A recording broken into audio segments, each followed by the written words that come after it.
Le Festival international du film de Marrakech, j'ai un invité exceptionnel pour TV5 Monde, Monsieur Martin Scorsese. Bonjour Monsieur Scorsese, vous êtes le président de ce jury, un président exceptionnel qui aime tellement ce pays, qui aime tellement le Maroc, qui aime tellement tous les cinémas du monde. Vous êtes heureux ici, on le sent.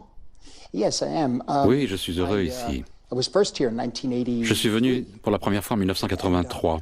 Et finalement, je suis revenu pour filmer en 1987 un projet qui me passionnait énormément, très important pour moi. Et quand on a fait ce film, c'était La Dernière Tentation du Christ, eh bien on a fait ce film, on était un petit groupe quasi familial sur un très petit budget, mais c'était très compliqué à filmer.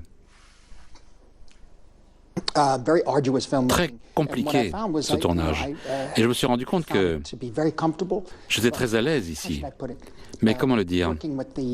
Travailler avec ces gens du Maroc dans l'équipe, c'était une grande expérience, c'était très chaleureux, c'était œcuménique au sens religieux du terme, c'est-à-dire qui comprend tout le monde. Et en fait, ça nous a élevé l'esprit, littéralement. Le paysage, les gens, les couleurs et le rythme de vie ici. Et donc, j'ai pu revenir à nouveau en 1996 pour filmer Kondon, un autre film du domaine spirituel, pour ainsi dire, sur le Dalai Lama. C'était une expérience extraordinaire ici. Vous êtes un cinéaste du monde, vous cherchez votre source d'inspiration partout. Vous aimez cette diversité culturelle dans le cinéma? Oui. Pour moi, il n'y a pas de frontière au cinéma. Il n'y en a pas. En fait, quand j'ai commencé à voir des films qui n'étaient pas des films américains, c'était des films italiens. J'avais 5-6 ans, c'était des films de De Sica, de Rossellini, Rome, ville ouverte, Paesa. Et c'était lié à ma famille. Ma famille était plus à l'époque, dans les années 46, 50, 56. Ils étaient plus italiens qu'américains, plus siciliens qu'américains. Moi, maintenant, je suis plus américain qu'italien maintenant, mais bon. Moi, j'étais véritablement dans ce moment, à l'époque où, sur le plan économique, c'était très difficile. La culture était très, très difficile. La culture américaine autour de nous était dure. Et donc, le lien n'était pas simplement avec les films américains, mais aussi avec ce qui était des films qui ne venaient apparemment pas de là, qui venaient d'ailleurs, où les gens parlaient une autre langue. En fait, ils parlaient la même langue que ma famille. Et donc, ça m'a ouvert à accepter, ou en fait non, à être très curieux du reste du monde. Et la seule façon de le voir, dans les années 50, c'était simplement grâce au cinéma international. Le cinéma international croissait à l'époque. Il y avait des films japonais qui venaient pour la première fois en Amérique, dans les années 50. Il y avait des films indiens de Satyajit Ray qui m'ont véritablement ouvert, bien que je les ai vus doublés en anglais. Et donc ça m'a ouvert le monde parce que nous étions une famille de la classe ouvrière, on ne pouvait pas voyager, on ne pouvait pas se permettre d'acheter des billets de théâtre, donc on regardait le cinéma. Et moi, je souffrais de l'asthme, c'était vraiment très handicapant, on pouvait me prendre seulement au cinéma, on ne pouvait pas faire autre chose. Donc je ne pouvais être que dans l'entourage de la paroisse et des enfants de chœur. Mais en tous les cas, le cinéma international me maintient inspiré et me donne de l'espoir. Pas simplement au sujet du cinéma, mais pour le reste du monde aussi.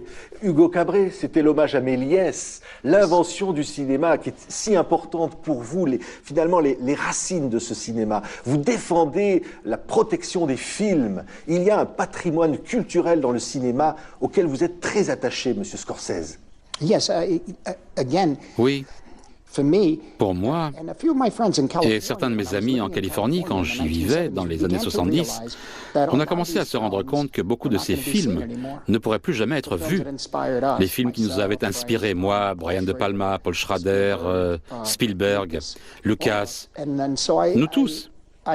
Et donc ça a commencé vraiment à m'énerver beaucoup.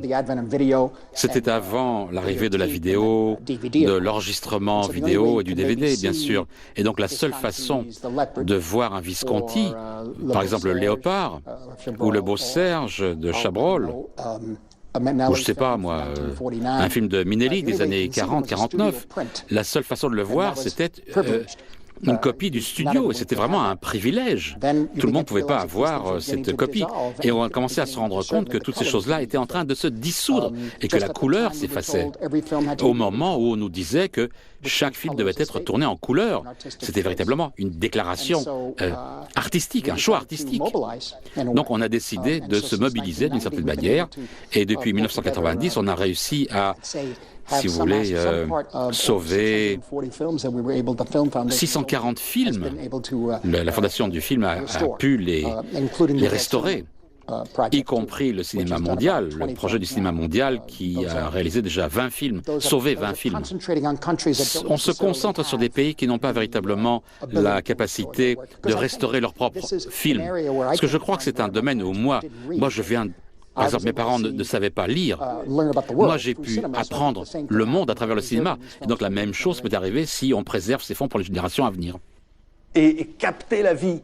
Vous faites des films musicaux, vous faites des films de fiction. C'est toujours capter la vie, Monsieur Scorsese, en un mot, le cinéma pour vous. Je crois, oui. J'aime faire des films qui ne sont pas de la fiction, des films de musique ou de poésie. Par exemple, sur le film sur Bob Dylan, No Direction Home, ou un film sur George Harrison, un documentaire. Je trouve que c'est un défi.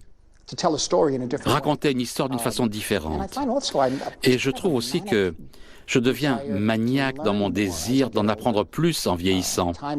Vous savez, le temps fuit. J'ai un jeune enfant. Je veux qu'elle en sache autant que faire se peut.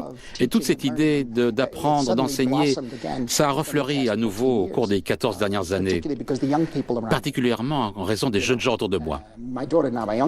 Ma plus jeune fille a 14 ans et je suis grand-père depuis 1 an et demi. J'ai une petite fille. Et donc je veux que tous ces gens-là, comme Paul Schrader me l'a dit il y a 2 ans, nous venons d'une époque où le cinéma était pris au sérieux. Je veux qu'elle sache qu'il y a un cinéma sérieux, qui peut être drôle, par opposition au dessin animé. Et donc, je veux qu'elle soit capable de savoir que c'est là, c'est disponible, qu'elle puisse choisir, de voir que toute forme de cinéma est valable, et que ne pas laisser tomber le cinéma d'auteur, qui ne disparaisse pas. Merci Martin Scorsese. Merci. On était tellement heureux et fiers sur TV5 Monde. Monsieur le Président du jury de cette 13e édition du Festival international de Marrakech de vous accueillir.